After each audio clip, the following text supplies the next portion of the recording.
आज हम पढ़ेंगे प्रतीप व व्यतिरेक अलंकार में अंतर। पहले तो ये दोनों अर्थालंकार हैं।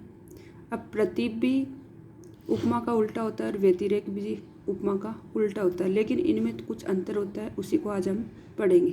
प्रतीप, प्रतीप का अर्थ क्या होता है? विपरीत यानी उल्टा। तो ये किसका उल्टा होता है? यह उपमा अलंकार का विपरीत यानी उल्टा होता है।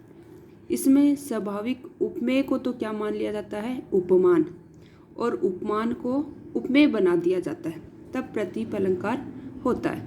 यानी इसके अंदर प्रतीप अलंकार में उपमेय होता है, उसको श्रेष्ठ बताया जाता है, और उपमान को श्रेष्ठ नहीं बताया जाता है, यानी उसे नीचा बताया जाता है। इसको इस तरह भी कह सकते हैं, उपमेय को श्रेष्ठ बताया जाता है उपमान की तुलना में। जैसे हम प्रतीप अलंकार और उपमा अलंकार का उदाहरण दे के समझते हैं। प्रतीप अलंकार में क्या कहेंगे? मुख के समान चंद्रमा सुंदर है। यहाँ पे मुख है वो क्या है? उपमेय है, और उपमान कौन है? चंद्रमा। अक्सर हम क्या करते हैं कि चंद्रमा के समान मुख सुंदर है, लेकिन ये उपमा अलंकार का उल्टा है। इसलिए इसमें क्या कर रहे हैं कि मुख के समान चंद्रमा सुंदर है। उपमा अलंकार में क्या कहेंगे? चंद्रमा के समान मुख सुंदर है। तो प्रतीप अलंकार में मुख जो उपमेय है उसको श्रेष्ठ बताया है, और चंद्रमा है उसको, उपमान है उसको नीचा बताया है। क्यों? क्योंकि जो श्रेष्ठ चीज़ होती है उसी से नीचे वाले की तुलना की जाती है। जैसे उपमा अलंकार में किया है कि चंद्रमा के समान मुख सुंदर है, तो चंद्रमा श्रेष्ठ है और उससे समानता करने के लिए मुख की उससे तुलना की गई है। लेकिन प्रतीप अलंकार में इसका उल्टा है कि मुख के समान चंद्रमा सुंदर है। इसी का उदाहरण दूसरा लेते हैं। देखो, मुख के सदृश चंद्र शोभित है। मुख यानी मुख के, सदृश यानी समान, चंद्र यानी चंद्रमा, शोभित यानी शोभायमान।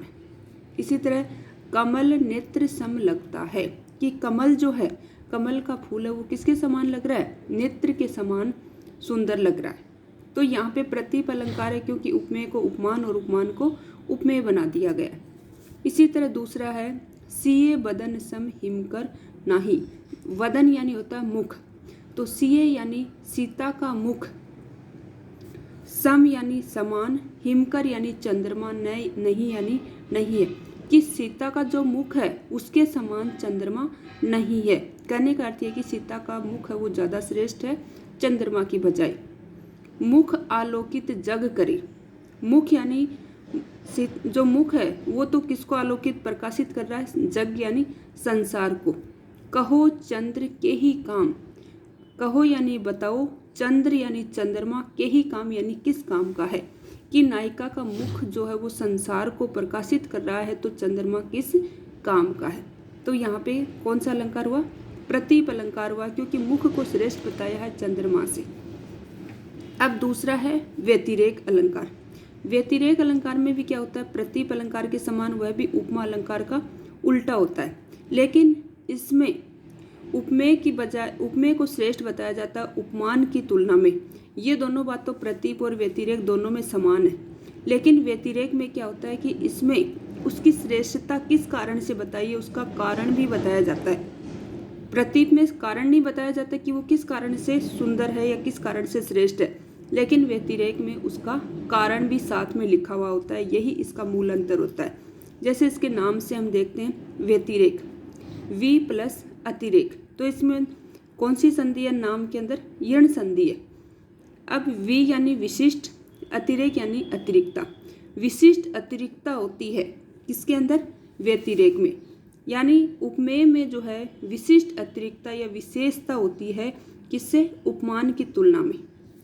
तो इसकी परिभाषा क्या होगी? इसमें भी उपमेय को उपमान तथा उपमान को उपमेय बना दिया जाता है, किंतु उसका कारण भी बताया जाता है कि उसको किस कारण से श्रेष्ठ बनाया गया है, उसका कारण साथ में लिखा हुआ होता है, तभी व्यतिरेक होगा। और अगर उसका कारण नहीं लिखा हुआ है तो क्या होगा? वो प्रतीप अलंकार ही होगा। अब व्यतिरेक अलंकार का उदाहरण देखते हैं। जन्म सिंधु पूर्णि बंधु विष, दीन मलिन सैकलंक, सिय मुख समता पाव किमी, चंद बापुरो रंग। जन्म यानी जन्म, सिंधु यानी समुद्र में, किसका? चंद्रमा का। चंद्रमा का जन्म हो वो सिंधु यानी समुद्र में हुआ है। कि समुद्र में हुआ कोई बात नहीं, लेकिन पुण्य यानी फिर भी बंधु यानी उसके जो भाई बंधु है वो क्या है, विष यानी जहर। क्योंकि जब चंद्रमा का जन्म समुद्र से हुआ था तो उसके साथ क्या निकला था, विष भी निकला था। तो यहाँ पे कह रहे हैं कि चंद्रमा का पहली बार तो जन्म समुद्र से हुआ है, दूसरा उसके भाई बंधु है वो भी क्या है, विषैले है, यानी विष उसका भाई बंधु है, कि उसकी संगति भी खराब है, कि विष जैसे उसके भाई बंधु है। दीन मलिन, दूसरा वो दिन में मलिन रहता है, यानी दिन में उसका प्रकाश नहीं होता है।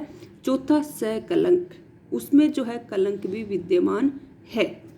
सीए मुख समता पाव किमी, सीए यानी सीता के मुख की, समता यानी समानता, पाव यानी पाएगा, किमी यानी कैसे।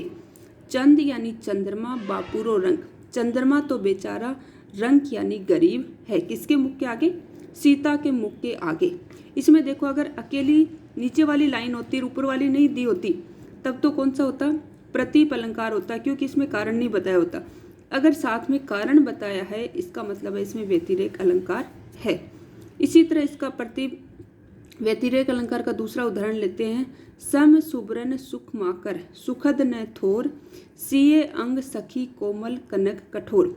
यहाँ पे सीता के अंग को सखी यानी हे सखी, कोमल यानी कोमल है, लेकिन कनक यानी सोना जो होता है वो कठोर होता है। तो यहाँ पे किसको श्रेष्ठ बताया, सीता के अंग को श्रेष्ठ बताया कि वो तो कोमल होते हैं और कनक यानी सोना होता है वो कठोर होता है। ऊपर इनमें दोनों में समानता बताइए कि सम यानी समान, सुब्रन यानी सुंदर रंग वाले हैं, सीता भी सुंदर रंग वाली है और सोना भी स्वर्ण रंग का होता है। सुख माकर यानी दोनों सुख देने वाले हैं। सुखद न थोर, लेकिन फिर भी उनके सुख देने वाला स्थान नहीं है, किसका, कनक यानी सोने का, क्योंकि सोना होता है वो कठोर होता है और सीता के अंग है वो कोमल है। तो यहाँ पे कारण बता दिया है, इसलिए यहाँ भी कौन सा होगा, व्यतिरेक अलंकार होगा।